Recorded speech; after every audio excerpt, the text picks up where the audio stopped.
long-term plans. I just had short-term goals. Yeah. Did a lot of people back then, when it was considered more of a death sentence, it sounded to me like this guy was like, you know what? All right, I'm going to die. I'm going to spend all my money. I'm going to go on vacation. Do you know how many people did that? That's what I was wondering. A lot of us. Did you do that? For a short time.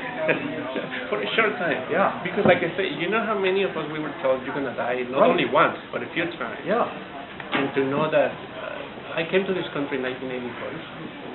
In 1986, I was diagnosed with HIV. And I was, again, kind of fresh meat in this country. And it was very, very difficult. I had no family, no friends, nothing right here. And to know that maybe you were going to, like the person that infected me died 1 year later, I knew who he was and everything stuff. And to know that we're here again 30 years later. So what happened with Shirley Chin, hopefully again, it starts the conversation again. Are you the exception or the rule? Neither. By now, basically, we know I opened myself a group of HIV long term survivors on Facebook, and in 3 months, we have 900 members. Oh yeah, I'd like to look at that page. We have 900 members. That says about a lot about. Does it say the page? Yeah, it has the link and everything. About not the need for communication, but also that we're more than we think, but not as many as we thought.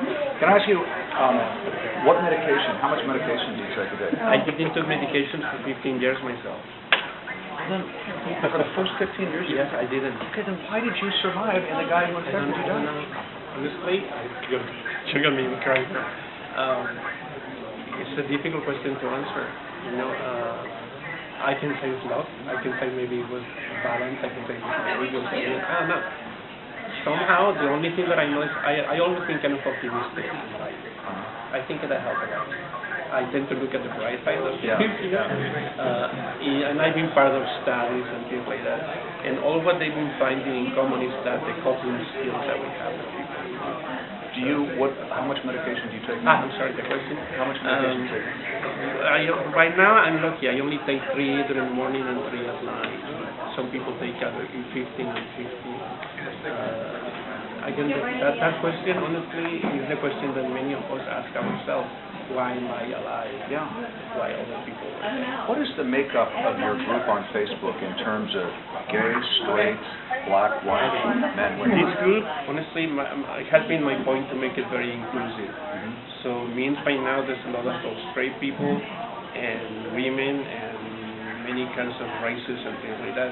If you go sadly to many of the groups, sometimes in the city, it's only gay and bisexual. I'm gay myself, but in these days, I think services and everything should be, if you're HIV positive, you should get the services. Right. And many of these places, they only get services to gay and bisexual men.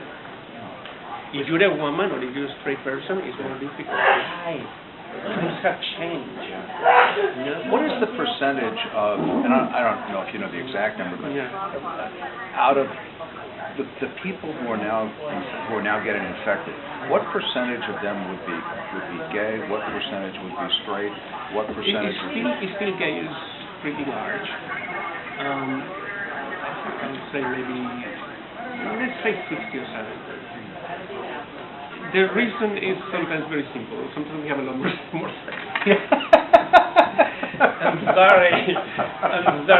We go there. I appreciate it. And sexuality sometimes is a lot more open. Nice to meet you, Rob. Good job. Thank you very much.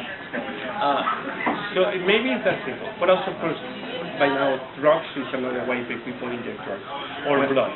When people hear, I remember I volunteered at Rhode Island Hospital. Again, this was back in the 80s. And they brought in a guy with AIDS. And it was one of the saddest things I'd ever seen. He had that really gaunt, skeletal look. And they just put him in a room. And I just remember looking at him, and everyone